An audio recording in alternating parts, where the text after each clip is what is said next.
Hay que escribir. Ya, a ver. Muy bien. ¿Con qué empezamos? José Mori. Esófago.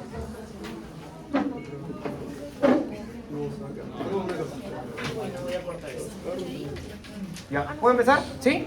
¿Y ahora sí? Ya, muy bien. Vamos a la patología del esófago. Bien. Ah, no, espérate. ¿Qué elegimos? ¿Cuál? Esófago. Aquí, el problema más importante que tienes que aprender hoy día es la disfagia. La disfagia es en realidad un trastorno funcional. ¿Está bien? Este trastorno funcional se debe a que la función motora del esófago falla. El esófago tiene una función que es el pasaje de ¿qué? Del bolo alimenticio, ¿de acuerdo? Hace que pase el bolo alimenticio que se formó desde la boca hacia el estómago, y para eso utiliza un movimiento que se conoce como ¿qué? Peristaltismo, ¿no? Un mecanismo de propulsión en el cual se va estrangulando poco a poco para hacer pasar, ¿cierto? Y necesita gran cantidad de moco. El esófago tiene dos porciones, ¿no? Una porción superior, ¿cierto? Y una porción inferior. La porción superior está gobernada netamente por músculo estriado, mientras que la porción inferior está gobernado por músculo liso. Muy bien, perfecto. El músculo estriado está gobernado por la corteza cerebral. O sea, aquí llegan neuronas de la corteza cerebral. Y va a salir un sonido, disculpen lo cochino que va a hacer, que podemos hacer nosotros. ¿Está bien?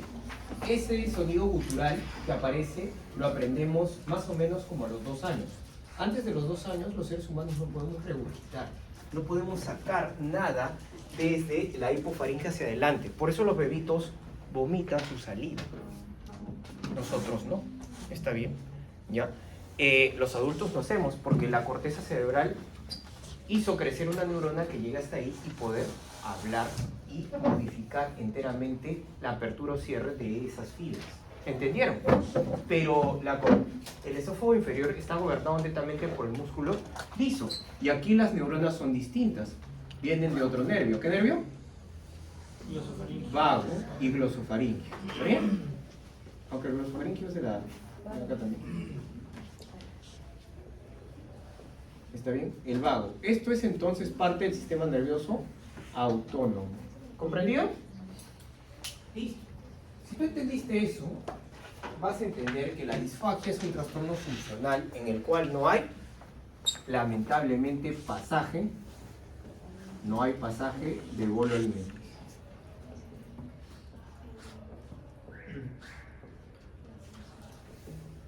Y hay 2 tipos de disfagia.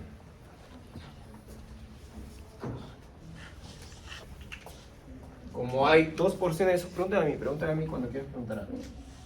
Hay disfagia superior, también llamada orofaringia, es decir, entre estómago y faringe, y la disfagia inferior, también llamada esofágica. ¿Está bien? La disfagia orofaringia, pregúntame, siempre es causada por una enfermedad neurodegenerativa. Chicos, ¿se acuerdan algunas enfermedades neurodegenerativas? Alzheimer, otra. Parkinson, esclerosis múltiple, ¿cierto? Infartos cerebrales, ¿sí o no? Cuando ocurre eso, lamentablemente, esta neurona que tú ves aquí muere. Y el control que tenías tú para pasar tus alimentos en la parte de arriba ya no existe. Entonces los pacientes ahora tienen ¿qué cosa? Disfagia superior, o también llamada ¿comprendido? ¿Y eso es más común en qué edad? Definitivamente Adultos en adultos mayores, ¿no?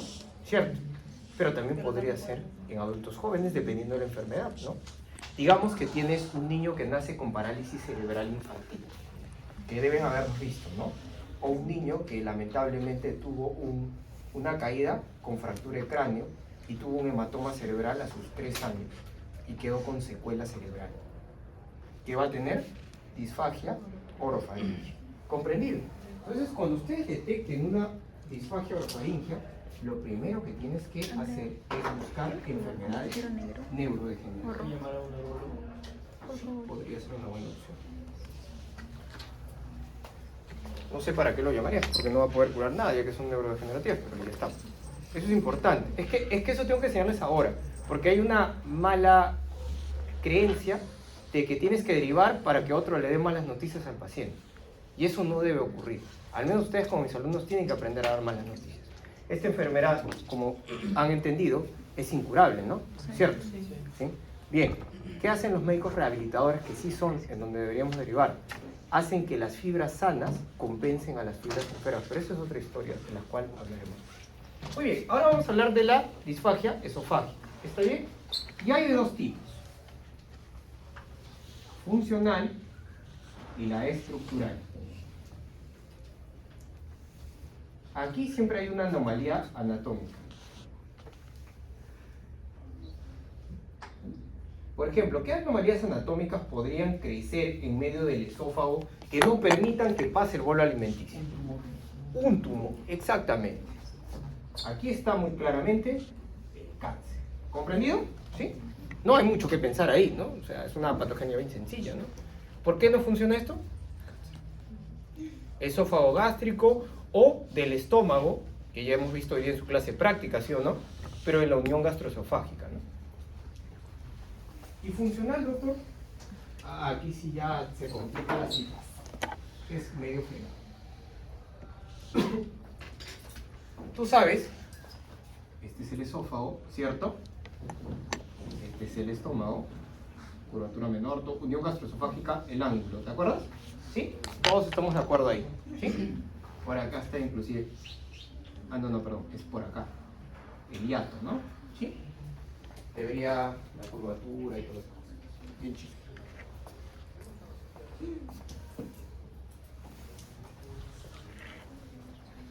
¿Quién inerva toda esta zona?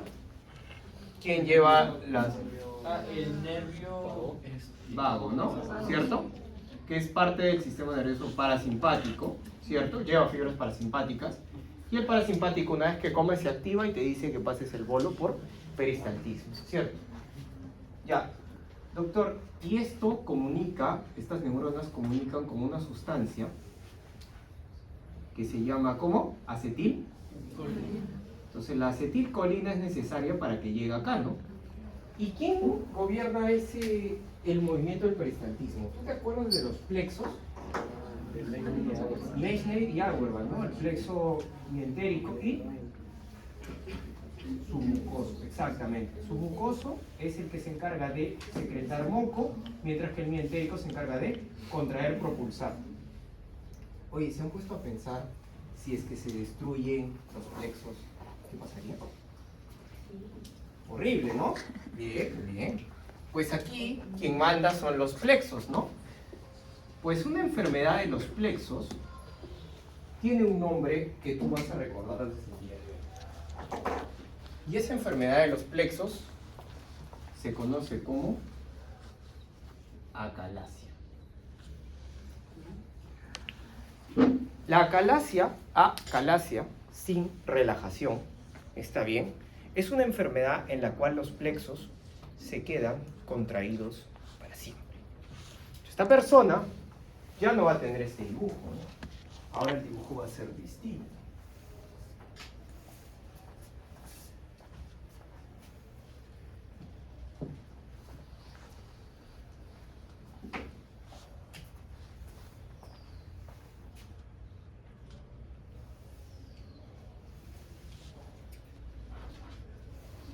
El dibujo es así. Se cerró, se contrajo el esfínter esofágico inferior que formaba parte. ¿Te das cuenta?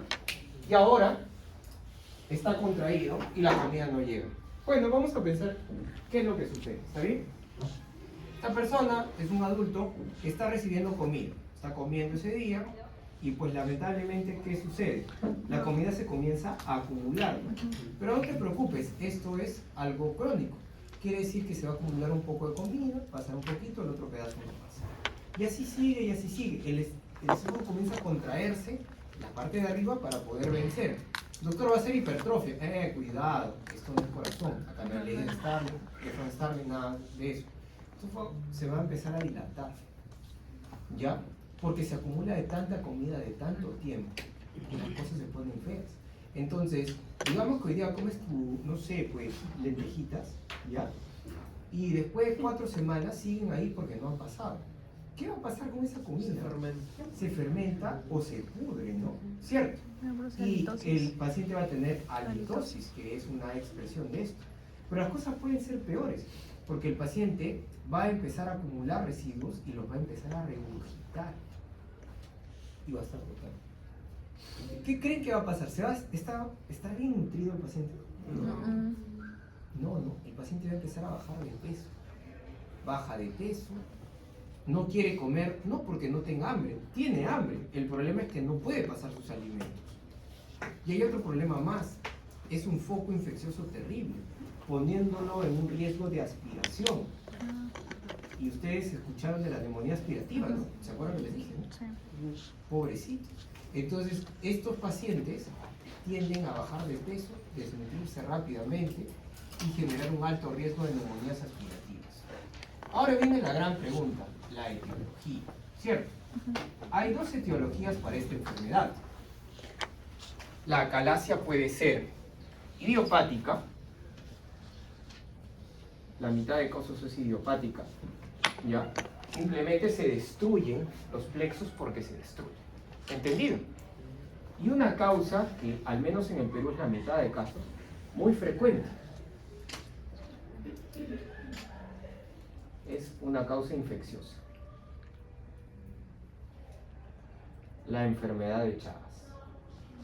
Sí, exactamente, lo recuerdo, ¿no?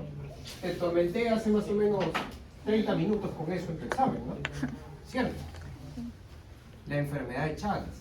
La enfermedad de Chagas, causada por Trypanosoma cruzi, ¿cierto? Llega el parásito y carcome todas las terminaciones de acetilcolina de estos pacientes. Se come literalmente los plexos. Entonces, ¿qué hacemos, doctor? Le damos antibióticos. Para comenzar, no sé por qué le agregas antibiótico a un parásito, pero bueno, sí, bienvenido sea, después la microbiota, la enfermedad de Crohn. No, pues lo ideal, en primer lugar, ¿cómo vas a regenerar esas terminaciones nerviosas? Ya, vas a matar al parásito con un antiparasitario y después, ¿qué? No se puede. ¿Cirugía? No se pueden regenerar esos nervios, son terminaciones finales. ¿Qué se está buscando ahora? Trasplante de esófago, es una buena opción. Se está intentando hacer bioimpedancia, es decir, impulsos bioeléctricos que sean los que causan dominio del paciente para que pueda pasar. ¿Está bien? Lo que se necesita es relajar el mecanismo propulsor. Recuerden que el mecanismo propulsor dice que arriba se contrae, abajo se dilata, se contrae, se dilata, para que avance siempre en la dirección rostral, caudal, boca, ano, en esa dirección, no al revés, aquí es al revés. ¿Entendido? ¿Alguien tiene alguna duda? ¿Y esta se presenta en todas las etapas de la vida? Sí, se presenta en todas las etapas, aunque es más frecuente que la picadura de los mosquitos en agricultores, ¿no? Okay. Por lo tanto, suele ser más frecuente en jóvenes y, bueno, gracias al machismo de antaño, en varones. Ahora todos van a trabajar, así que... ¿Puedo borrar? Sí.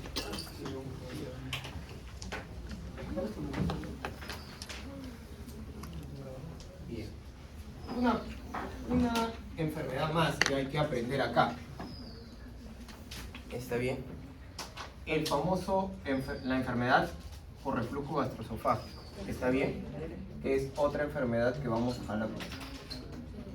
La enfermedad por reflujo gastroesofágico es distinta. ¿Ya? Pregúntame. Y se debe a esto.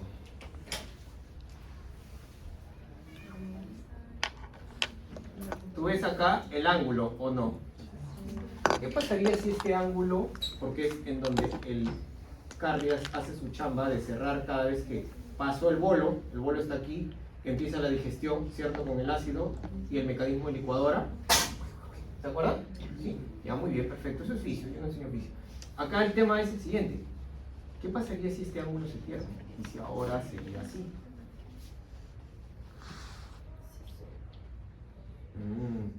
Esta pérdida ocurre cuando hay obesidad, por ejemplo. Esto lamentablemente cambia el ángulo y la obesidad genera eso. O lo peor de todo, la obesidad aplasta con toda la grasa visceral al estómago para que la curvatura se dé por encima. ¿Se dan cuenta? Esa alteración se conoce como hernia diafragmática.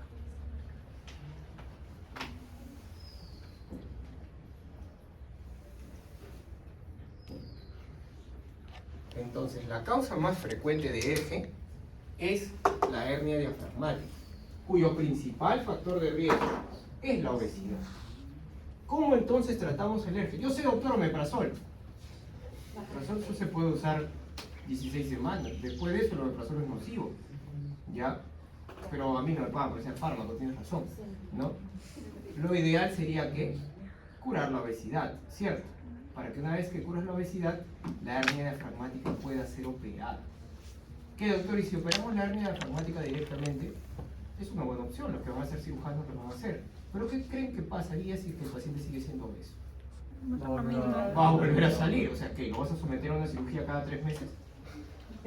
Bueno, hay gente. Doctor, yo sé, la bariátrica. La bariátrica. Ah, claro, pues hay que sacarle todo el estómago, pues, ¿no? Con todo. Qué bien, hay que bailar en TikTok. La mejor opción siempre es hacer ejercicio y una dieta adecuada, ¿no? Para una buena microbiota. Todo se va a ir al demonio si no haces eso. Muy bien, ¿entendieron? Ahora vamos a alucinar un poquito. El cardias no funciona. Ya se dieron cuenta que no puede cerrar. Y el ácido se está secretando para digerir. Cada vez que este paciente come, el ácido va a ir hacia arriba. ¿Sí o no? ¿Ya? Ese reflujo, ardor es ascendente, hacia arriba. Y pues termina destruyendo a todo el esófago, ¿cierto? El esófago tiene 2 caminos. O se hace un hueco, una úlcera, o hace metaplasia para resistir. Eso se llama esófago de Barrett. Entonces el esófago de Barrett es una complicación del ERGE. El ERGE va a evolucionar al esófago de Barrett. ¿Qué es el esófago de Barrett entonces? Una metaplasia intestinal. O también gástrica, ¿no? Intestinal o gástrica. Los anatomopatólogos actualmente le dicen metaplasia columnar, porque el epitelio se vuelve columnar con moco, resistiendo así el ácido. Y ya, el paciente nunca más vuelve a tener ardor. Sí, pues, pero ha reprogramado los tejidos. Eso te abre la puerta a un futuro cáncer, ¿no? Displasia primero. Las cosas se ponen horribles, ¿no? Entonces, ¿qué has aprendido hoy día?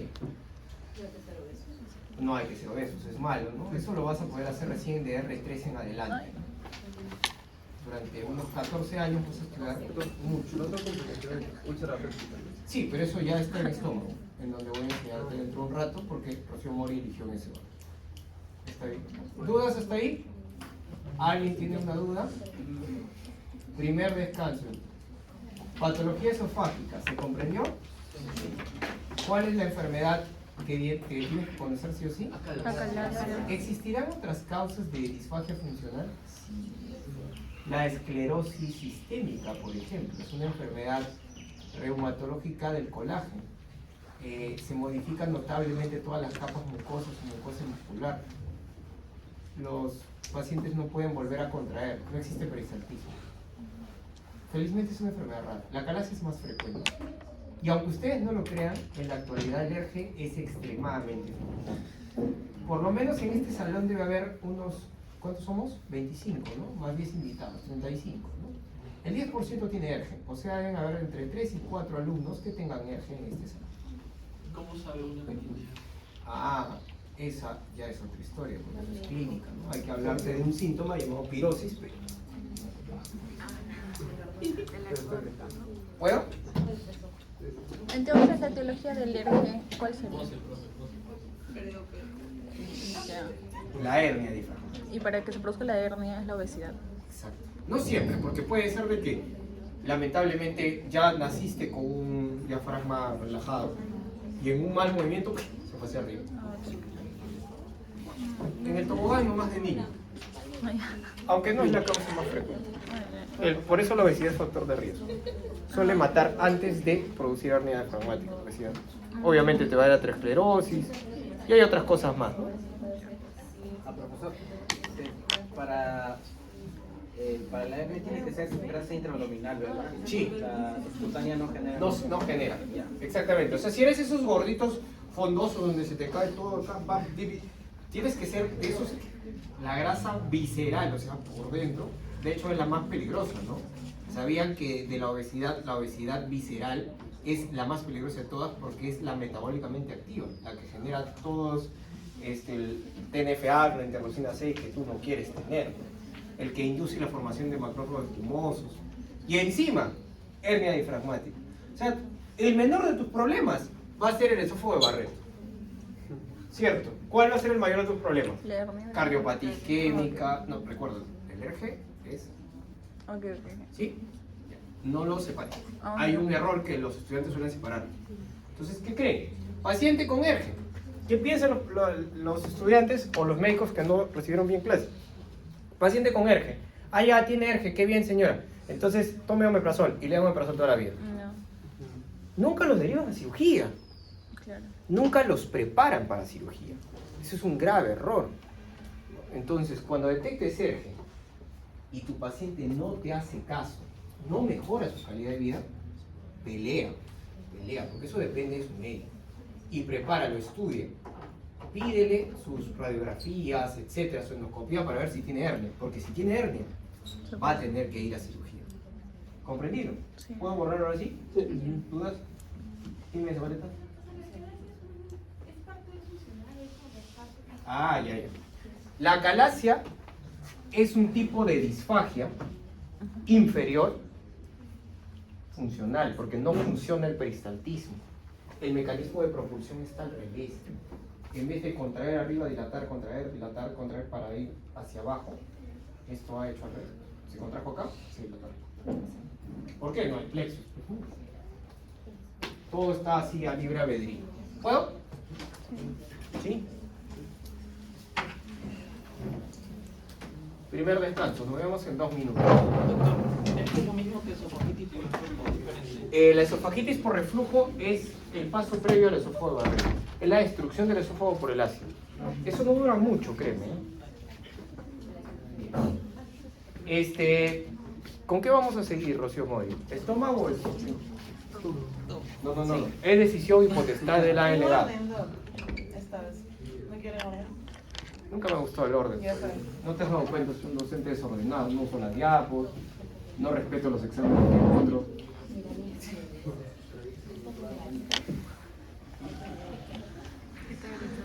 Horrible. Zabaleta, ¿quedó la duda? Pero cuando la cambia de acuerdo a su clase. Ahora que me preguntas. Él es de sus preguntas. La cambia de acuerdo a su clase. Es que no nos enseña prácticas. Oye, ¿verdad? Hoy día, Desde marcar chicles y incrementa la secreción de Chicos, la ERGE es una complicación, recuerda, es una complicación de la hernia diafragmática, que es una enfermedad totalmente distinta a las disfagias. La ERGE no da disfagia, da otro trastorno funcional, que es en realidad la falla en el control del cierre del cardias. El cardias no se puede cerrar, mientras que en acalasia el cardias no se puede abrir. En ERGE el cardias no se puede cerrar. Por eso el ácido vuelve a donde tiene. ¿Entendido?